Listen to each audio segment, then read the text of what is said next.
सपना भी बहुत कमाल की चीज़ है। कभी हमें खुश कर देता है, कभी हमें डरा देता है, कभी हमें दुख ही दे देता है, कभी हमें बहुत ही प्लेजेंट फील कराता है। लेकिन ये सपना सच होगा या झूठ, ये आपको कैसे पता चलेगा? जब भी रात को सपना आए, एक बार मोबाइल पर या घड़ी पर टाइम ज़रूर देख लें। और इस टाइम देखने का क्या मतलब है, चलिए आपको समझाती हूँ। अगर आप सोने के 3 घंटे के अंदर अंदर कोई सपना देखते हैं, टाइम देख लेंगे और आइडिया लग ही जाता है कितने बजे सोए, तो ये सपना 1 साल के अंदर सच होगा। अगर आप सोने के 6 घंटे में ये सपना देखते हैं, तो इसका मतलब 6 से 12 महीने में ये सपना पूरा होगा। अगर आप सोने के 9 घंटे में सपना देखते हैं, इसका मतलब 3 महीने के अंदर अंदर ये सपना पूरा हो जाएगा।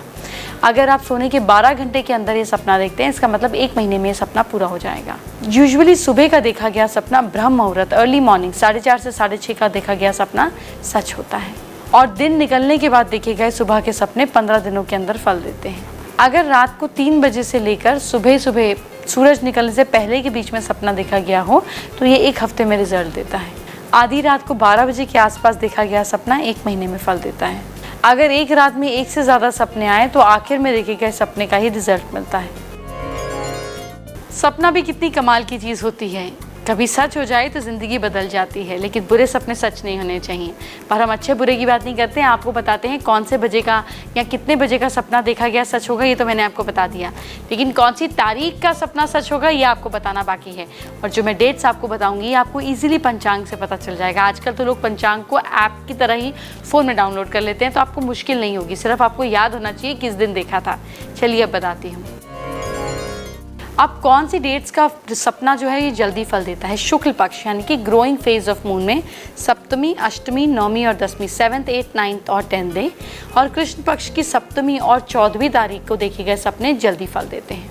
पूर्णिमा को देखे गए सपने का फल जरूर प्राप्त होता है। देखिए, शुक्ल पक्ष की द्वितीय और तृतीय यानी कि शुक्ल पक्ष का 2nd and 3rd डे और कृष्ण पक्ष का 8th और 9th डे, इन दिनों जो आप सपना देखते हैं, इनका उल्टा रिजल्ट मिलता है। अब कौन से सपनों का देर से फल मिलता है? शुक्ल पक्ष यानी कि ग्रोइंग फेज ऑफ मून में 1ली तारीख और कृष्ण पक्ष की 2री तारीख को देखे गए सपने का लेट रिजल्ट मिलता है।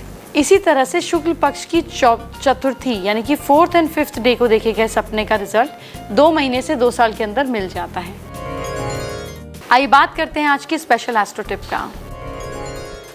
अगर आपको कोई भी ऐसा सपना आता है जो लगता है बुरा है, तो शिवलिंग पर मीठी चीज़ देना और 2 चम्मच दूध से मसाज करने से आपकी सारी प्रॉब्लम सॉल्व हो सकती है। इसको कभी भी कैसे भी ट्राई कर सकते हैं। आपके घर में बहुत सारी भगवान की मूर्तियाँ होंगी, लेकिन क्या कितनी मूर्तियाँ रखनी चाहिए, कैसी रखनी चाहिए? मूर्तियों का भी तो अपना एक वास्तु होता है, तभी तो प्राण प्रतिष्ठा होती है। कैसे मूर्ति रखें, क्यों रखें, इससे क्या होगा, चलिए आपको बताते हैं।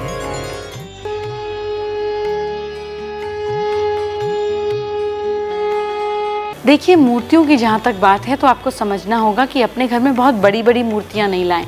6 इंच के ऊपर की मूर्ति घर में नहीं होनी चाहिए, ये बाहर के मंदिरों में होनी चाहिए। और जहाँ तक कि शिवलिंग का सवाल है, वो आपके अंगूठे से बड़े शिवलिंग नहीं होने चाहिए। तब आपके घर में आप कम पूजा भी करेंगे तो कोई देवताओं की रुष्ट नहीं होंगे। दूसरी ज़रूरी चीज़ जो आपको समझनी होगी कि घर में जब आप पूजा करें, पूजा की मूर्तियाँ रखें, तो वहाँ पर अपने घर के जो पूर्वज हैं, जो लोग नहीं रहे अपनी बॉडी में, उनकी तस्वीर नहीं कर रखें।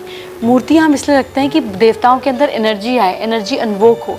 जो लोग नहीं रहे उनको हम रेस्ट इन पीस बोलते हैं कि आप विश्राम कीजिए, अगला जन्म लीजिए, पूर्व जन्म लीजिए। उनको देवताओं की जगह पे रखने से उनकी एनर्जी जो है वो स्टक हो जाती है, वो अगले मतलब अपने पड़ाव में कहीं ना कहीं अटके रह जाते हैं। पूर्वजों की तस्वीर को घर में साउथ डायरेक्शन की दीवार पर टांग सकते हैं, ताकि पितृदोष भी ना लगे और उनकी कृपा भी आप पर रहे। घर के मंदिर में सुबह शाम पूजा ज़रूर होनी चाहिए, घंटी बजाकर पूजा होनी चाहिए। हो सके तो भोग लगाएं। अगर खाने में लहसुन प्याज का इस्तेमाल होता है, लगता है भोग नहीं लगा सकते, तो कोई भी मीठी चीज़, नहीं तो मिश्री और इलायची का भोग भी आप हमेशा भगवान के आगे रख सकते हैं। आप ड्राई फ्रूट का भोग भी रख सकते हैं।